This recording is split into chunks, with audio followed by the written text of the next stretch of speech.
how to pay no tax on $50,000 of income. In fact, I can even show you how to pay no tax on even more than $50,000, but I just want to use a nice round number to show you how it's very legal, very easy to pay no tax on $50,000 of income. So thanks for coming to Heritage Wealth Planning YouTube channel, the place where you come to learn how to reduce, if not outright eliminate your taxes in a completely legal, legitimate way, just with your knowledge of the tax code, my friends. Your knowledge of the tax code can get the tax man off your back. So don't forget to subscribe right there. Subscribe.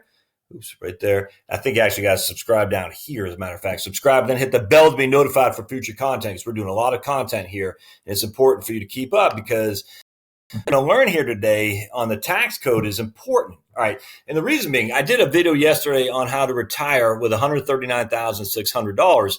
And I got a lot of questions, and nothing wrong, just questions, good questions, actually. I thought I explained it, but obviously I did not. So I want to do this video as a complimentary to that one. People say, hey, Josh, that's great, but what about taxes? And the reason I didn't really dive too deeply into that is because there are no taxes.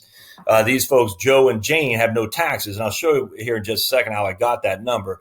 But, again, if you're thinking there's taxes and that's not being used, that could make you a little bit less inclined to see the strategy that you can actually easily retire with $139,600 or even less, frankly.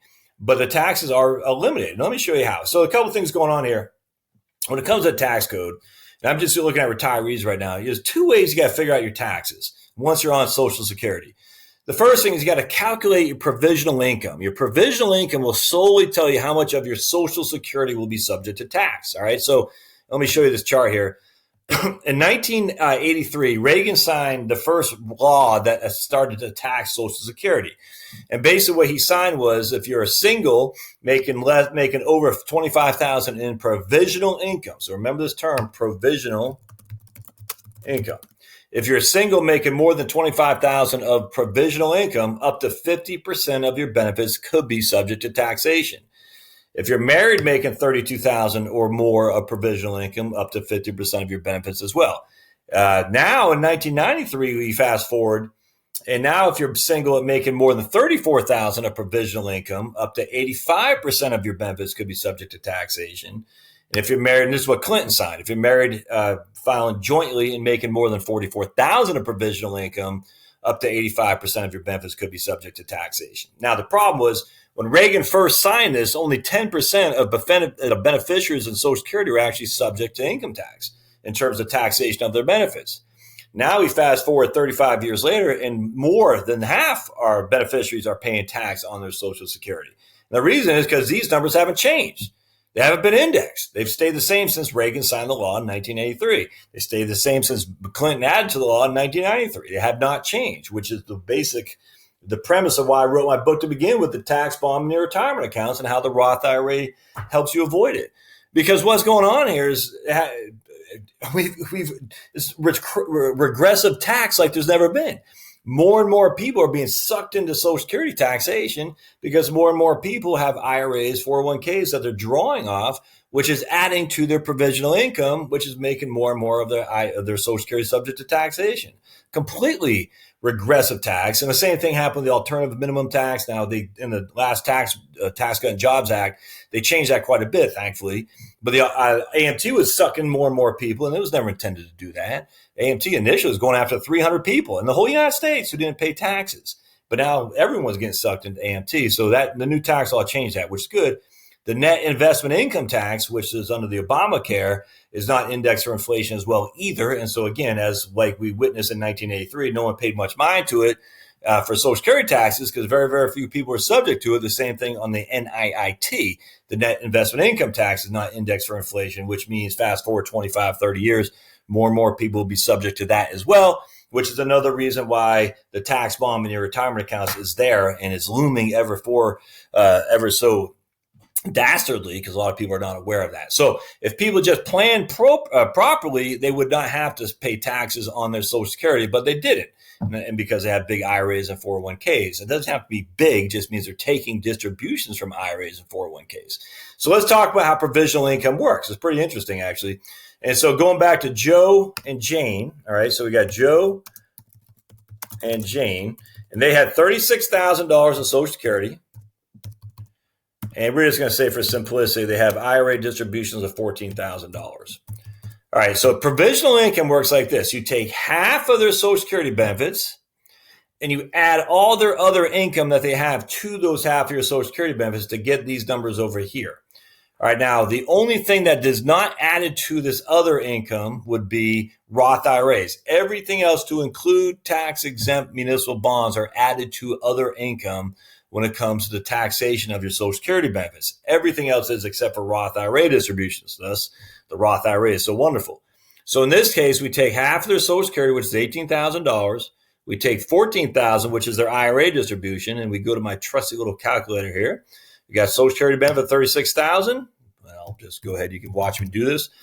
We take 18,000, which would give us 18,000 for their Social Security benefit for the provisional income numbers. We take all of their income, which is $14,000 IRA distribution. Their total provisional income is $32,000, which means we go back up here. And if they have less than $32,000, nothing is subject to taxes. None of their Social Security is subject to income tax whatsoever. All right, so Social Security is off the map for being taxed. Now, the only other income they have is $14,000 from IRA distributions. Well, guess what? We have $14,000, but we're going to say Joe and Jane are both over 65, so they have a standard deduction of $26,000. I haven't figured this one out yet here down here. Don't pay any attention to that at this stage. So they have actually zero taxable income, because they have adjusted gross income of $14,000, but you factor in their standard deduction, which means they actually have taxable income of negative $12,000, which is not taxed. They have no taxable income. Literally, there's no taxable income there. So in this case, what we could even do, we could go up here and say, okay, let's say they took out $30,000 of an IRA. All right, so now we got $30,000. All right, and now what we're going to do is say we have $36,000 Social Security, $30,000 of IRA distributions. So now we have provisional income will be we have provisional income of $48,000. We have $30,000 from IRA distributions, $18,000 from Social Security. Provisional income is $48,000, which means $9,400 of their Social Security will be subject to taxation. So now what we do is we go back $9,400 plus their IRA distributions, $39,000. All right, so that's how it works now. $9,400 is their taxable Social Security plus their $30,000 of IRA distribution. Their adjusted gross income, let me get my head out of the way, is $39,400 minus their standard deduction of $26,000. They have taxable income of $13,400. And if we go back to my first sheet here, $13,400 is their taxable income. We type in $13,400, which means they will have a tax due of $1,340. That's it. All right, so now $1,340. So what we have to do is go back to figure out what number we can have. So we have 26,000 as our AGI. All right, so 26,000 as our AGI, and we know we have 18,000 Social Security. If we had 26,000, let's see, let's go up here. I'm going to say we have 20,000 of IRA distributions. So let's see what that gets us. That's 38, 3,000. That's going to be right there. So we have, in this case, we have 20,000 of IRA distributions. That'll give us a provisional income of 38,000, which means only 3,000 of our Social Security be subject to income tax. 3,000 plus the IRA distributions, that's $23,000 of adjusted gross income. Take away your standard deduction, my friends, and again, they have no taxable income.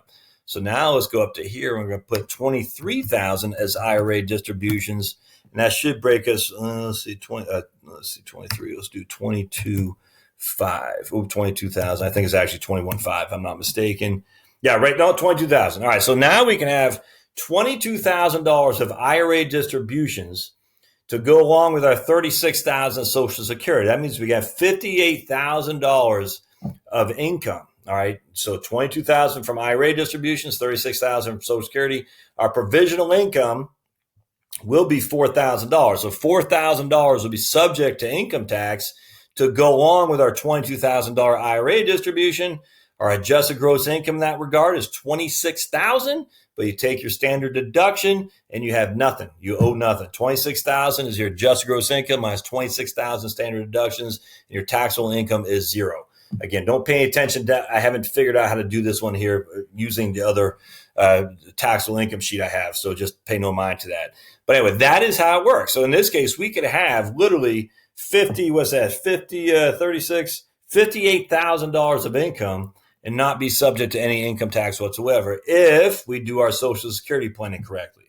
Now, if we change these numbers around and make this 22,000 and make this 36,000, which is what I think a lot of people do because they maximize their IRAs and minimize their Social Security, that changes everything. Now we have 44,000 of adjusted gross income. Subtract our 26,000 standard deduction. Our taxable income there is 18,500. We're almost at the 12% bracket there. So we're paying almost $2,000 in income taxes, which is $2,000 more than if we just would have done 36,000 Social Security and 22,000 from your IRA. So I hope this helps. It's important to understand how the tax brackets work. It's important to understand if you're married, filing jointly, you're over the age of 65 or 65 and older, I should say, you get $26,000 of $26,600 of standard deductions. Yeah, $26,600 of standard. Actually, I only have 26 right there. So we can even go above that 58,000. You get 26,600 of standard deductions, which means if you have Social Security of 36,000 and you have IRA distributions of 14,000, you owe no tax. So going back to the initial episode of how to retire on $139,000, 600 or less, there is no tax due because you have nothing. Your provisional income is not putting any of your Social Security subject to taxation, and because you have taxable income is well below your standard deduction, you pay no tax. Does that make sense? I'd love to hear comments on that because I think it's important for you to understand and not to get, well, actually, I think it's important to understand. So, you plan with your Social Security more appropriately than just assuming it's all subject to 10, 15, 20% tax. So it just simply is not. But it could be, it won't be subject to 15, 20% in this, 50,000, but certainly $2,000 in this case is more than zero. And I'd much rather have you have that $2,000 than the IRS. And we're not even talking state taxes here either, by the way, my friends. So if we can get that $2,000 in your pocket as opposed to the IRS, that's real money. That's real money that you can use for your own living and retirement planning. So if you like what you see here, subscribe. Subscribe right there. Don't forget to do so. Comments are always welcome. Let me know what you think. I'm appreciative of good comments. It's fun. And then, of course, thumbs up always help me. Again, the book is free. All right, so just go to Amazon.com, go to heritagewealthplanning.com, and it's 75 pages or something like that, 76 pages, 30 charts, all right, 30 different charts where I do all kinds of spreadsheet like I do here, 30 charts you can buy for free, or you can buy it on Amazon for $4.49 on the Amazon Kindle. You can get it free on Kindle Unlimited, or you can pay $5.99 to get the soft cover. Or you just go to the website, get the PDF for free, and share it. I don't care. I just want to get the word out there. The more people that find the benefit of positive retirement planning with Social Security, the better off we're all going to be. So just get that info out there. And if you like what you see, just let me know. We'll see you next time. Thanks, guys.